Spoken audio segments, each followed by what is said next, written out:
Hey, what's happening, guys? Dan Darrow here with another Options and Play video update.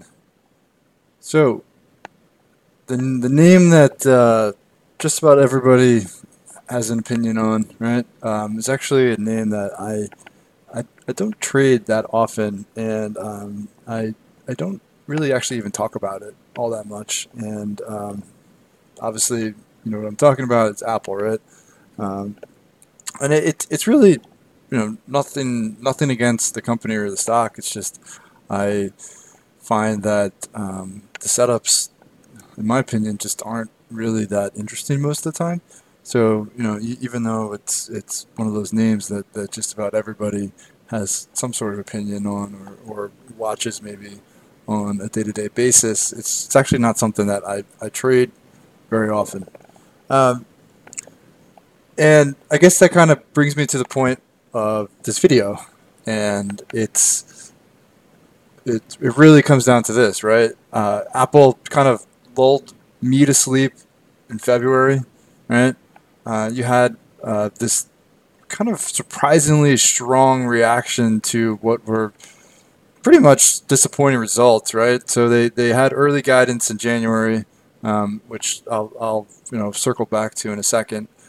So early guidance in January, and then they had this pretty strong move to pretty lousy numbers, honestly. And then what happened was it just kind of sat sideways in February.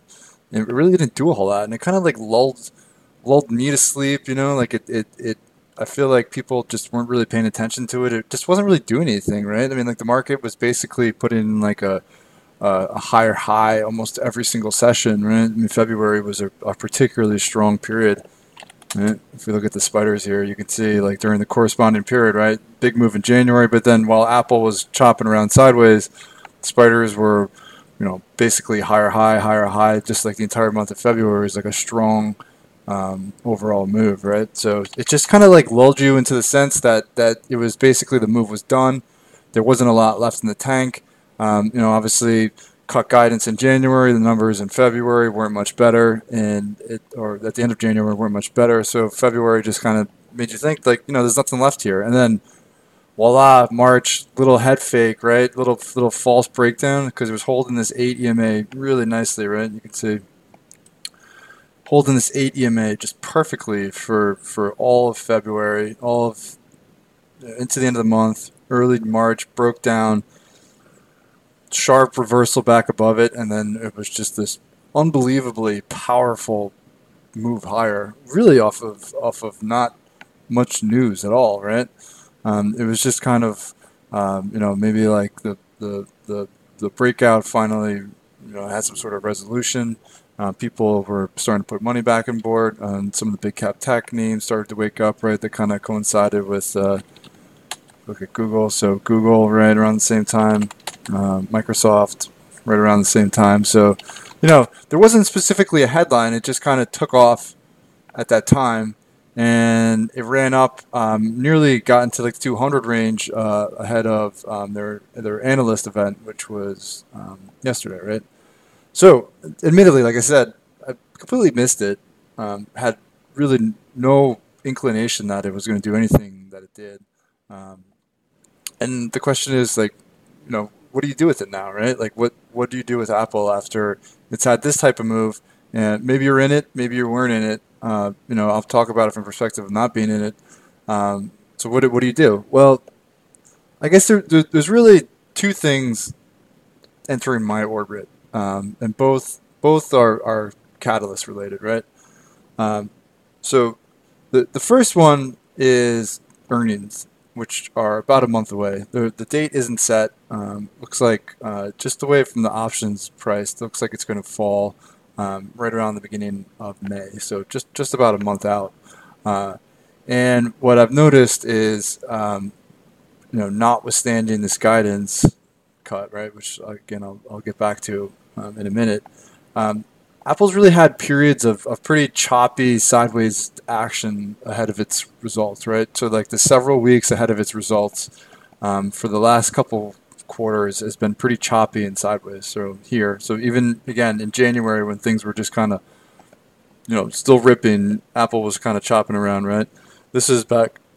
So this was the earnings date, and then you can see, October was a particularly volatile month in the market, right? But even like Apple just chopping around, chopping around, chopping around, sideways action, right?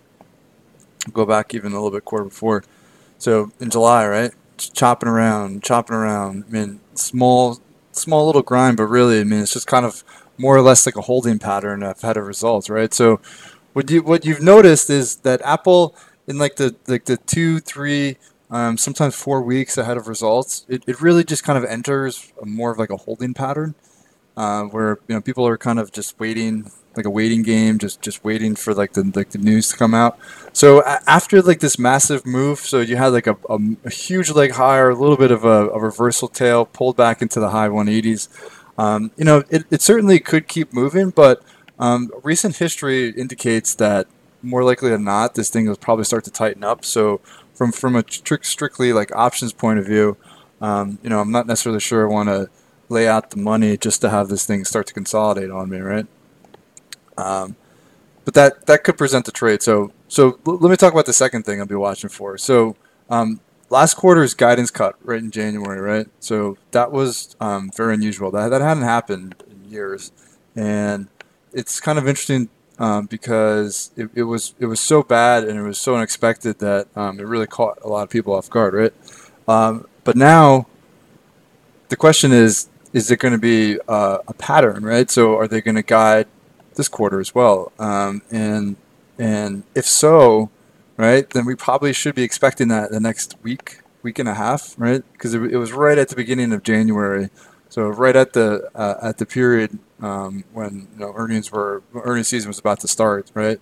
So with a lot of these companies, like they wrap, the quarter wraps up, and then they start to go through the numbers, and a lot of them have them prepared probably before the results. So it's it's going to be on watch, I guess, next week, maybe the week after, for possibly early guidance, and that could be, um, a pretty significant catalyst. I mean, it moved about 15 points, I believe, on the move, on the numbers back in January. And just pulling up the options here, you can see that the prices of the options through next week. So this is kind of a little bit of guesswork, but I mean, if they do make a trend of it, it could come either next week or the week after, right at the beginning of April.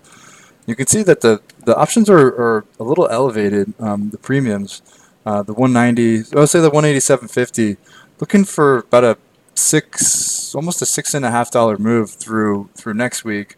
Whereas if you go out just through May and April expiration, right, then it's about 8.5 to 9. So it's basically like 6.5 through next week, and then there's only 2.5. So say like 2.5 on top of that for another 2 weeks. So you can see that like the options through next week are a little bit elevated, implied volatility wise. It seems as though either people are expecting a higher move near term, maybe just because of the way the recent ranges have played out, right? So like the volatility has kind of expanded over the last 4 sessions, or there could be maybe some people thinking that early guidance could be possible, and it could fall next week. So that's one thing I'm watching. The other thing, into like I said, earnings are possibly at the end of April, early May. The thing with that is, they're not yet confirmed, and sometimes that creates opportunity. And kind of like with like the Netflix trade that's open at the moment, which is the calendar call spread, there could be an opportunity. So if Apple does start to tighten up over the next like week or so, there could be an opportunity for something similar, like some sort of calendar spread, where you're looking to take advantage maybe of the options that are right before, like the expiration the week before the event, right? So in this case, it would probably be either the 18th, or so in this case, it would be either the 18th or the 26th. So they haven't confirmed their date yet. But if it falls after the 26th, right? So say the 200 strike call for April 26th is trading for $1.28, but it won't have the catalyst, right? Whereas the May 3rd call, you can see, is priced with the catalyst, so it's trading for almost 2.5. But say like the stock starts to tighten up, then what you'll see though is that option that doesn't carry the catalyst should start to see premiums contract further, right? Because it won't have that it won't have like that major catalyst within the contract period, whereas the further expiration to the May 3rd will go through the results, right? And they should maintain their premiums much better. So it was kind of like the same idea with Netflix, and Apple could set up a trade similar to that. But first, we kind of need to know when the earnings date is going to be, and then we can go from there. So that's kind of how I'm approaching Apple, right? I missed it. Don't have any trade on it. Up here, I probably can't do anything with them. It's pretty extended, and again, like it has like a history of kind of tightening up before it reports. So after the move it's had, for me, probably kind of wait and see if it starts to chop around in this range.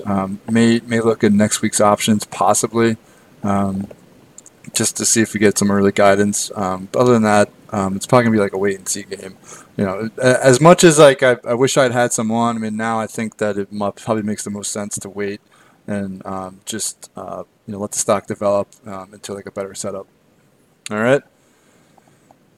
So that's that. I'm sure everybody has an opinion on Apple. So if it's something you want to talk about, reach out. Right. I mean, I love always talking about certain trades or options on stocks. So if there's something Apple related or even related to something else I may have mentioned in the last couple of videos, definitely reach out. All right. So I hope you guys have a great night, and I'll talk to you all tomorrow.